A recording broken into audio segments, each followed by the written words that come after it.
Good morning, friends. Today is the 12th day, and the today's topic is listens to word and sentence and writes them down. म्हणजे ऐका आणि शब्द ऐका, वाक्य ऐका आणि ते तुमच्या वहीत लिहून घ्या. आता listen the words and reads after me. आता हे शब्द तुमच्या वहीत लिहून घ्यायचे बोलून बोलून. मी त्यांचे उच्चार सांगतो तुम्हाला. द फर्स्ट वर्ड इज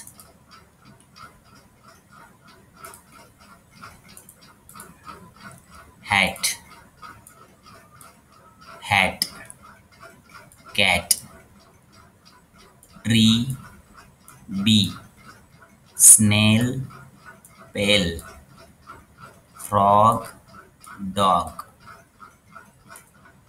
हे शब्द तुम्ही लिहून घ्यायचे. हॅट म्हणजे टोपी, कॅट म्हणजे मांजर, ट्री म्हणजे झाड, बी म्हणजे मधमाशी, स्नेल म्हणजे गोगल गाय, पेल म्हणजे बादली, फ्रॉग म्हणजे बेडूक आणि डॉग म्हणजे कुत्रा. ठीक आहे. Next the listen and act and then make sentence.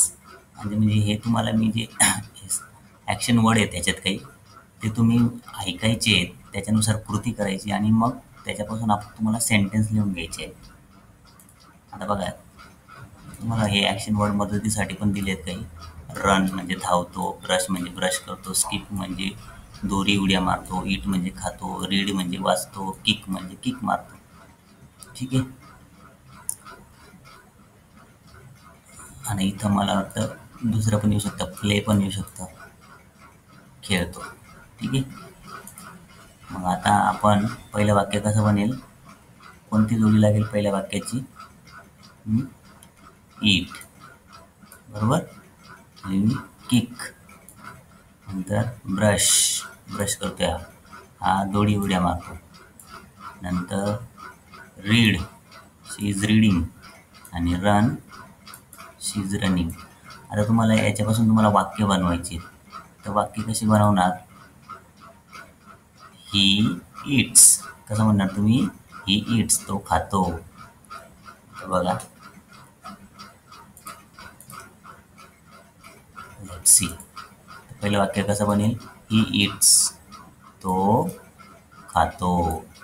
He plays, तो खेळतो. आता इथं किक्स आहे, किक्स पण येऊ शकतात किंवा ही kicks.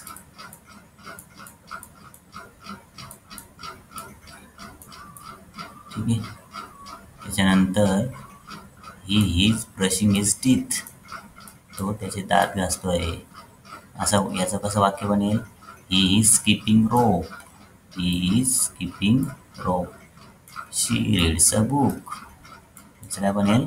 She reads a book. आणि शी रन्स. आता इथं मुद्दा म्हणून मी काही वाक्य जे आहेत ना कंटिन्युअस टेन्समध्ये घेतलेले आहेत आणि काही सिम्पल प्रेझेंट टेन्समध्ये घेतलेले आहेत. बऱ्याच वेळा काय होतं, आपण ना कंटिन्युअस टेन्समध्येच लिहायला बोलायला शिकवतो आणि मग ते स्पोकन इंग्लिशमध्ये पण ते आपण मग कंटिन्युअस टेन्समध्येच बोलत राहतो. I am going, I am coming, I come, I go असं बोलतच नाही. म्हणून मी काही वाक्य इथं सिम्पल प्रेझेंट टेन्समध्ये घेतलेले आहेत. तो खातो, तो खेळतो, हे खालचे सेकंड लास्ट आणि लास्ट पण. She reads a book, she runs, समजलं. आणि मधले दोन वाक्य कंटिन्युअस ठेवलेत. अशा प्रकारे तुम्ही हे वाक्य लिहून घ्यायचे. ठीक आहे. नेक्स्ट आता one or many, one and many, एक वस्तू, एक वचन, अनेक वचन इंग्लिशमध्ये. ठीक आहे. One pen, two pens.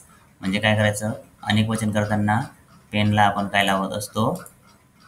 शेवटी एस जोडायचं. काय जोडायचं? एस. हे बघा, पेनचं पेन्स. हर्ट, हर्ट्स, एस लागला.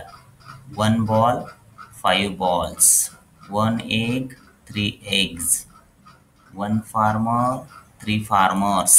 म्हणजे स लावायचा शेवटी. ठीक आहे. One tree, 3 trees. अशा प्रकारे. आता या प्रकारे तुम्ही हे सगळे शब्द तुम्ही तुमच्या वहीत लिहून घ्यायचे. ठीक आहे. आता नेक्स्ट मिनिंगफुल वर्ड्स बनवायचे आहेत. आता वेगवेगळे आता दिलेले आहेत त्यांनी, तर तुम्ही क्रमाने लावून ते शब्द तुम्ही बनवून घ्यायचे आहेत. बघा, याच्यापासून कोणता शब्द बनला? रोज, बरोबर. याच्यापासून कोणता शब्द बनला?